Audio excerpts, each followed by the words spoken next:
Ladies and gentlemen, that is a wrap. You ain't so tough with that bad boy tuck. I'ma get it how I'm living, I'ma walk the walk.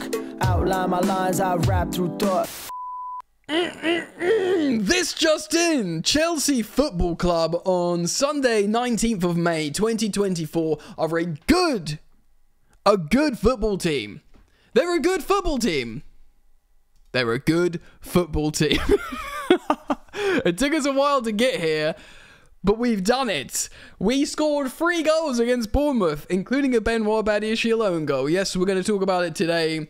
We are going to talk about Chelsea 2, Bournemouth 1, a good Bournemouth side, coached by Iraola. Chelsea finish 6th in the Premier League table. Sadly, ladies and gentlemen, Tottenham couldn't spurs it up against Sheffield United at Bramall Lane. This result would have seen us into 5th place, but that was always going to be highly unlikely, guys. So it looks like, Man City have won the Premier League title. Foden brace, Rodri coming in clutch despite a Mohamed Kudus goal as well. And before we speak about Chelsea, the season and everything, by the way, I will do a general season review as a whole video. I'll probably do that tomorrow unless some crazy news drops tonight, like Poch gets sacked or something mental, which I highly doubt it. 6 wins in a row. And by the way, ladies and gentlemen, do you know why we've got 6 wins in a row? Because of the bald head juju. That's right. Since I shaved my head, we've got a relentless winning streak of 6 games, and I shaved it again today just to ensure we beat Bournemouth at home, and boy howdy, we ruddy did it. So I will do a full season review here on the channel, but just to let you know, I'm going to do a general Premier League review on Football Yannick, which of course is the non-Chelsea channel that I've got here on YouTube. Just search Football Yannick if you're interested in that content. And ladies and gentlemen, if you're feeling good, drop a like on this video. Football Therapy has completed another season with you, my dear sweet viewer, friend, subscriber. If you're yet to subscribe, you are most welcome to. Should you choose to do so, hit that bell. So, Manchester City, champions of the Premier League. Fair play to them, but Chelsea are in the top 6. Now, we'll talk about this game. Thiago Silva's final game, double crowd surfers, loads of respect paid to him, of course, an absolutely incredible servant, loads of singing of his name, sunny day at Stamford Bridge, and Cole Palmer was, came out with his Young Player of the Year trophy on, amazing season for him. And we saw a lineup that looked like this. Petrovic in goal. I'll talk about, of course, player performances after how the game went down. Of course, we'll go linearly. Cucurella at left back, and then we had essentially 3 centre-backs. Many people think of Cucurella as a centre-back as well. Badiashile, Thiago Silva, and Chalobah. Of course, Cucurella inverting into the midfield, which essentially leaves a back 3 of Badiashile, Silva in the middle, playing that sort of senior sweeper role. Chalobah's the right centre-back. We saw Gallagher and Caicedo playing midfield. Of course, Gallagher advances up when Cucurella inverts. So essentially, it's a double pivot. In possession, you guys know this. We've had it all season. We've had it for a few games. Cucurella and next to Caicedo supporting in a sort of defensive double pivot. Gallagher in that midfield. We saw the attack being the same, except of course Mudryk had concussion, so he wasn't in the squad. He's not allowed to be. It was Jackson up top. Of course, Cole Palmer in behind in the number 10 with sort of free rollers. He's always been sort of afforded that ability to do his thing. Madueke keeps his place on the right. I would have dropped him to get Nkunku in there personally and play Cole Palmer on the right, maybe Ian Sterling. I did predict Sterling will start. Sterling did start in the place of Mudryk. And in the end, Sterling scored what is now the winning goal. So he deserves credit, and of course we'll discuss that as well. And Jackson, like I said up top, it's a 4-2-3-1 for Iraola. A few changes from Bournemouth. They had a few good performances on the day, but let's not talk about that for the moment. Chelsea had 61.5% possession. We had less shots than Bournemouth. Bournemouth did come into the game a little bit. We had some great tackles.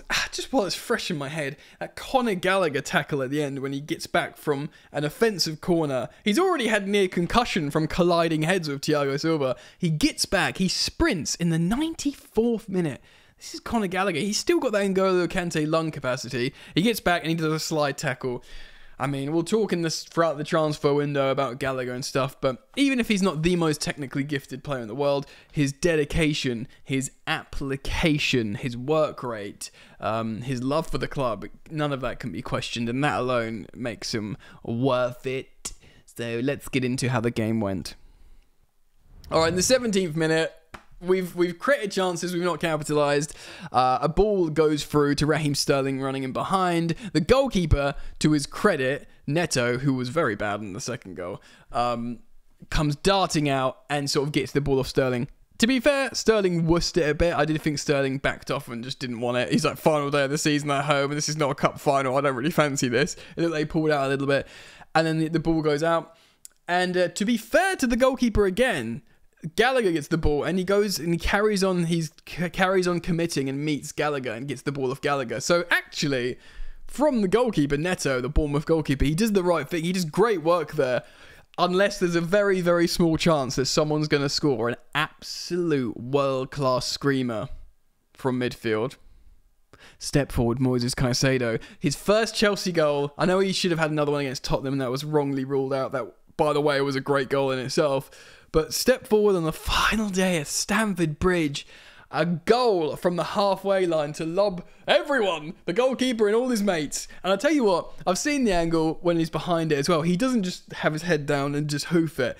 He shapes that. Look how the technique and how he hits that is bellissimo. Caicedo has settled into what can only be described as scintillating form in the last few games of the season. It's better to end the season well than start it well, as the old adage goes, and my word, he's ending it well.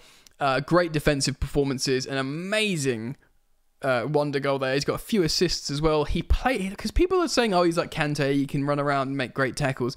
Sure, but he's more than that. He's like Kante. He's not as good as Kante in what Kante does, but he's got a bit of Kante, he's got a bit of Matic, and he's got a bit of Cesc Fabregas. You know, our second season under Conte, when we played a 3-5-2, and we played those footballers. Oh no, we played Bakayoko then. Still, he's like those three footballers in one player. Incredible. And he's 22. Is he 22 or 21? He's young. He costs the most of any Premier League player, and regardless, he will always probably be an overpaid because it's just, that's silly in the market. But what a player we've got. We'll talk about him a bit more in just a moment. So we score that, and that's in the 17th minute. And actually, it's a frustrating first half because we have loads of chances in their 18-yard box, and we're sort of kicking each other all over the top of each other and getting in the way. And Sterling's trying a bit too hard, and everyone's like, "Oh, it's final day." They're not doing their precise, clean interchanging play. Maybe because Mudryk's been better of late. Mudryk's absence. I think Nkunku's one of our. He's probably on par with Palmer in terms of technical final third player. And he didn't start, of course. It's a fitness thing, and probably Poch, who he thinks deserves to play. It's not been Nkunku's season. Next season will be Nkunku's season. But Nkunku has got 3 Premier League goals in 2 Premier League starts. We saw glimpses. He looks amazing. It will be next season for him. Frustrating first half. Of course, Cucurella gets booked after getting thrown down in the box. I think he wanted the penalty, didn't get it. Kicked the ball away. There's some cards going around all over the gaff. Kirkez gets booked for diving in the box. He tries to buy one off Chalobah. Chalobah's like, what the hell are you doing? One thing Anthony Taylor gets right, booking this kid, Kirkez. And then Raheem Sterling getting assisted by Cole Palmer. So we got a final day Cole Palmer goal involvement. It would have been sad had we not got one. It would have been nice also for Jackson to get that 15 Premier League goal, 15 non-penalty Premier League goal. But we got a Cole Palmer assist, which is nice. Yet another goal involvement for Raheem Sterling, who scores from the near post through Neto's legs. As much as Neto did some good stuff, the Bournemouth keeper, it was a bad moment for him. We go 2-0 up. Only to concede within a minute, a Benoit Badiashile own goal. A shot is going wide. Not only is a shot going wide, Petrovic is sort of getting down to cover that side of the goal in case it won't go wide, but it was going wide.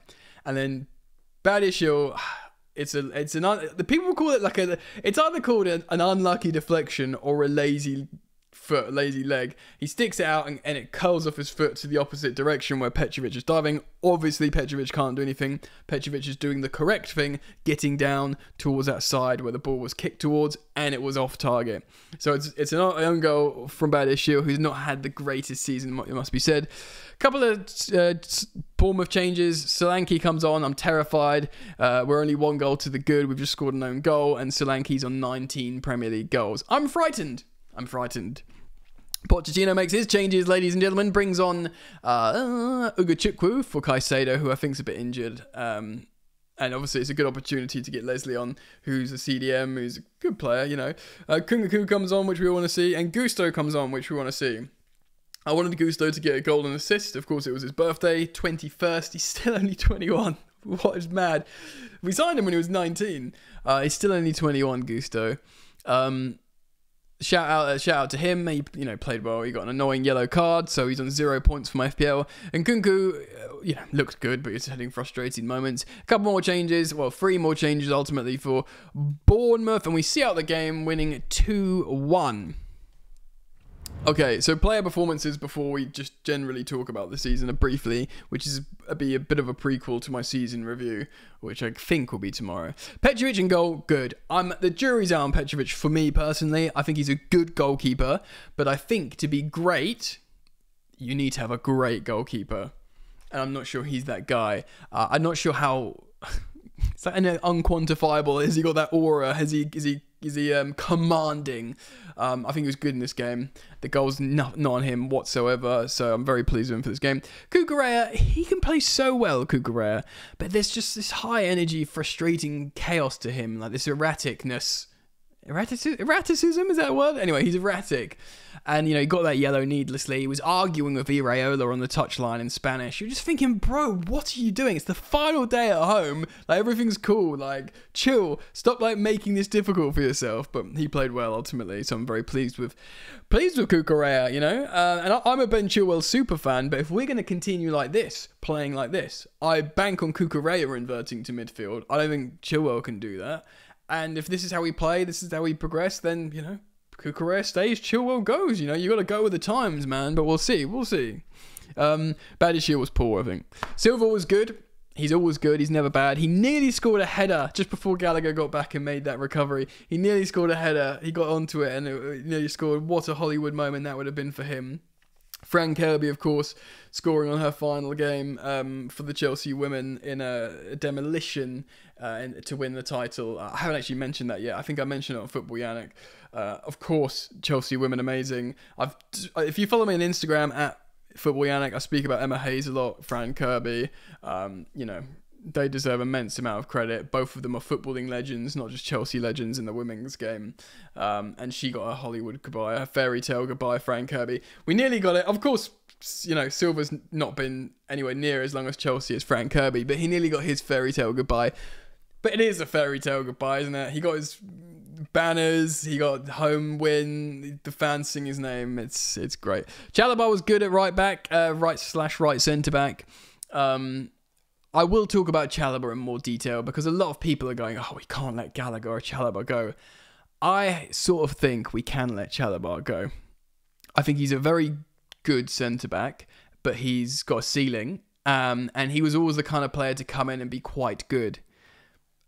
I feel like when you've got Fofana and Colwill to come back, and he does represent pure profit, I know it's cynical, but I don't think he's as good as Fofana or Colwill. And he's a academy pure profit player. I'd have very happy for him to stay, but when people say Gallagher and Chalobah, we can't sell them. It's a different league for me. Gallagher is in terms of what he offers to the team and how irreplaceable he is. I think Chalobah is incredibly replaceable. I know that sounds awful for a player who loves Chelsea and is a great kid and he plays well and he was always a decent player to come in under Tuchel, and he's been a decent player to come in here to the point where he's looked like our best centre-back because they've all been at sea and the system's been bleeding goals. But I think that's kind of made him look quite good. That's just my opinion, of course. Everyone's entitled to their own. So the midfield, Caicedo, just amazing. And obviously the goal itself can make him look like an absolute superstar, but he played really well, guys. He's just a friggin' superstar. He really is, and he's going to get better and better and better. I'm so pleased he's ended the season like this. Gallagher, immense as well. You know, nearly scored a goal, made a great clearance towards the end, despite having his head rattled by Thiago Silva. Amazing from Gallagher. Right, who else? Palmer, he looked frustrated with himself. Of course, he got an assist. He got the goal, the game-winning assist. But he will feel frustrated because there were these little moments where he wasn't completely living up to his potential. But that's the standards he holds himself by. He's not going to think, oh, I got an assist and we won, game done. He's going to be thinking, I should have really tore up here, because that's the mentality of an absolute world-class bowler. Noni Madueke, pretty quiet. Not awful. Obviously, he had a really terrible game a couple of games back and sort of picked up the form a little bit. I still would have dropped him for this game to bring in Nkunku, and I would have started Palmer on the right and Nkunku down the middle, and Sterling on the left behind Jackson. Sterling, of course, scored the winner. And he was a frustrating figure, but I kind of get it. I kind of understand his position. Again, I'm not Sterling sympathiser saying he should stay. I think if he does stay, we got to try and find a way to get use out of him, which is highly likely, by the way. If you said, Jan, you can sell Sterling in a way that's not going to absolutely, you know, screw Chelsea financially, I probably would. But he does this. He's a professional. He's got over 100 Prem goals. What, over 110 Prem goals? I don't know. You know, he's a winner, he's a good player, he's an athlete. I know he's that stat going around of him doing a lot of walking, but, you know, that's what players do often, forwards. They try and, you know, think of times when to run and make their sprints. But, you know, it isn't good enough. You got to run more. But he comes up with goals, Sterling. He scored a few important for us this season. He shouldn't be abused. It's a winner in the final game that ensures we finish in currently a Europa League spot, provided Man United don't do the unthinkable and win the FA Cup. Jackson. Nico Jackson didn't score, didn't assist, yet had a really good game. Adam Smith on the commentary team of Sky Sports said, you know, he made a point to say it a few times in the first half. Excellent first half. Second half, didn't do any high-profile mistakes. Worked tirelessly, running the channels, held the ball up. Had a couple of occasions where his teammates let him down. I know a few times this season he's done the wrong thing and let his teammates down. It was a couple of occasions. I'm looking at who scored here, actually. He had a 7.7 Nico Jackson, which was the joint highest with Raheem Sterling, despite not scoring a goal or assist. Jackson did excellent work in terms of the eye test and statistically in this game against Bournemouth. Substitutes, what did we have? We had Nkunku, looked pretty good, bit frustrated. Gusto, same thing. Gusto playing as a sort of like right wing back, right winger almost, right mid. Cassidy actually looked pretty good, and as did Ugochukwu with the youngsters. You know, they did their thing. They saw out the game and had a couple of good moments. Ladies and gentlemen, Chelsea are 6th in the Premier League, which is a great finish. A great finish. We will do the proper season review, but last season we finished 12th. We halved that to 6th. Last season we were eliminated in both the first rounds of the Cups. This season we got to Wembley in both competitions. Obviously a final and semi-final. And, you know, statistically, much better than last season. Broadly successful with a brand new team. You know, despite having 39-year-old Thiago Silva in the team all season, we are the youngest starting 11, the youngest squad in the Premier League all season. And we've ended strong.